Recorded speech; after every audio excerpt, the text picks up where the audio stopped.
So how do you stop all the malware from being on all your machines all the time? Keep antivirus software up to date. Patch your systems. This is pretty simple, but people still aren't doing it. And honestly, it's understandable why it falls through the cracks. IT can maybe be understaffed. Systems sometimes are just forgotten about. Inventory is really hard to do. You might not know all the systems that are operating on your network, and how do you patch something you don't actually know about? In your email systems, filter attachments, especially as executables. I can't think of a particularly great reason, unless you have a very specific use case, why you'd want executables sendable in email today. That may even include zip files. Unless you have large files that you routinely send around that need to be compressed, you may want to also not allow zip files. So this gets to the kind of plug-in aspect. You might not want Java, JavaScript, or ActiveX available on your browser. Java, it can be used on a lot of platforms to install malware. If you have Java on your Mac, you're running a Java virtual machine, which can run any Java program. If you're familiar at all with video games, you might know something called Minecraft. You can run Minecraft on any computer because you can run Java on any computer. And JavaScript is the same thing. It basically gives you script functionality on any website you look at. Well, it's not really the same thing. It's not a virtual machine, but it gives you a lot of power you wouldn't otherwise have with flat HTML. Turn off Bluetooth discovery mode when not required. This isn't really relevant to traditional computers, but this is relevant to your phone. Why walk around with that on? Don't leave opened avenues of attack on any of your devices.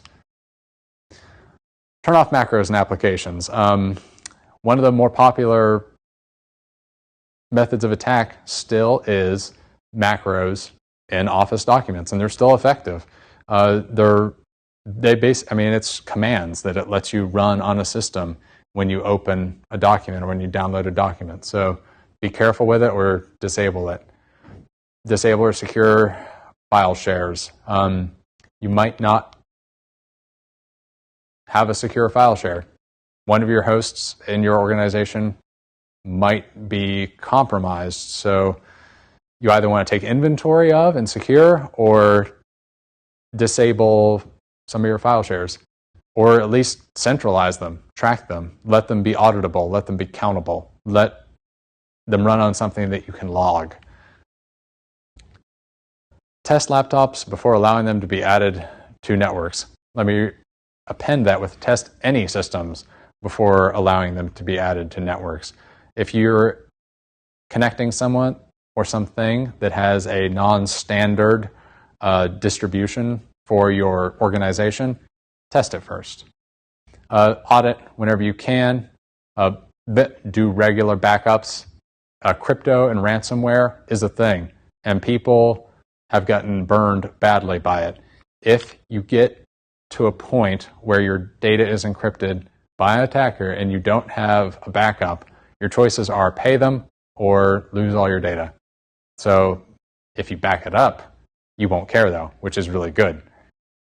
And have a backup infrastructure if you can. It's a good idea to plan for failure. Some stuff is going to get compromised. It's going to happen, and have spare systems. Have a rollover way to host the services you need. Monitor the following for signatures and signs of activity: firewalls, monitoring logs, and intrusion detection systems.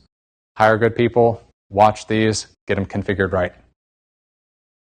Educate users on handling attachments. Don't open Office documents you don't know. Don't run executable code from the internet. Use virus checkers. Always have AV on your system. There's debate about whether signature-based antivirus is really effective, but it can stop a lot of stuff, and a lot of signatures are known. There's really no good reason not to use it. It's a system that can save you heartache and is not particularly intensive.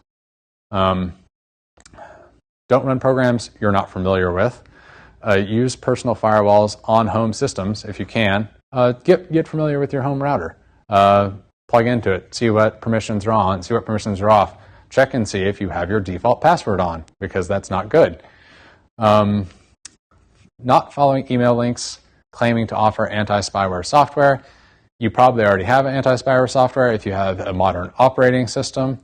If you don't, you can download legitimate anti-spyware software if you Google it and ask for it. You don't want to take ads giving you anti-spyware software, because I don't know of any of them that advertise, so be careful. Understand the formal mechanisms for communicating with your organization when you are compromised. If you get a suspicious email, if you accidentally do download a virus, make sure you have that knowledge in the back of your brain. Remember who you send suspicious emails to. Know your IT guy's name. Know if you can call him. Know who to email. Know how to put in a ticket. Your IT department will appreciate you. Antivirus software. On host system alerts prior to execution, that is typically what you want to happen when you're running AV. The idea of antivirus or like anti-intrusion software on a firewall is it detects suspicious traffic. And on an email server, what an antivirus capability will do is detain inbound and outbound emails that might contain some signature that's suspicious. So another thing that you can do in your organization is implement a set of file integrity check tools. Now, you probably have a lot of files that you need to hang on to, trusted files. You can check the integrity of those by taking hashes of them and seeing strange changes in those, or changes when there weren't supposed to be changes, is suspicious. So you can watch the integrity of your data by taking general integrity checks of it. Specific tools, tool created to detect and remove specific malware. If you're infected, you can find a lot of specific stuff to help you remediate like specific infections. So if you find out you're infected, and if you're responsible for it, go look for something specific. People are helping other people get rid of infections all the time, and a lot of infections are really tricky. So go look for an interest group and go try and get some help. So suspicious network connections. If you're part of your security operations center, network operations center, get used to reviewing your network logs, or at least seeing what's in them, and create a methodology for regular review, for automated review, whatever it is that you feel comfortable with.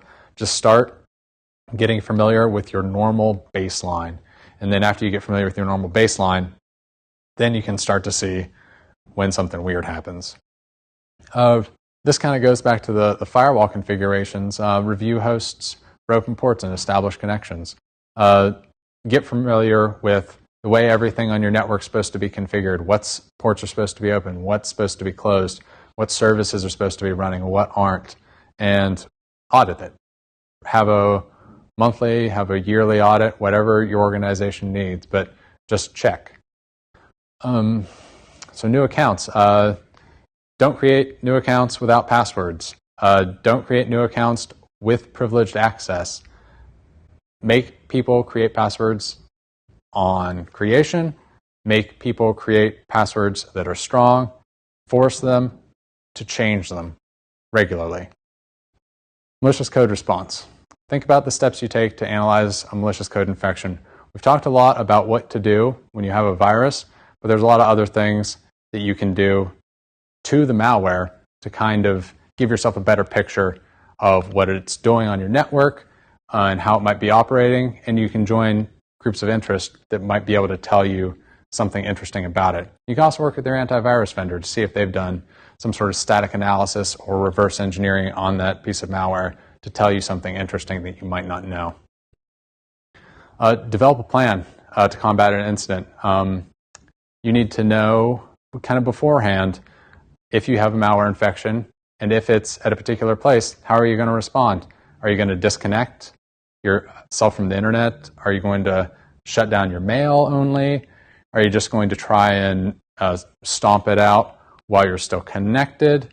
And what kind of procedure do you have when an incident does occur to do on-the-fly changes to your mail server or firewall? Is it going to disable that service while you're changing it? Do you have a way to keep it up or just keep degraded service? Just some things to think about when you're actually responding to a piece of malicious code. If compromise is severe, you may need to do the following. Obviously, change your password, create a new, better password, and you might need to do a rebuild of a particular system if it's possible.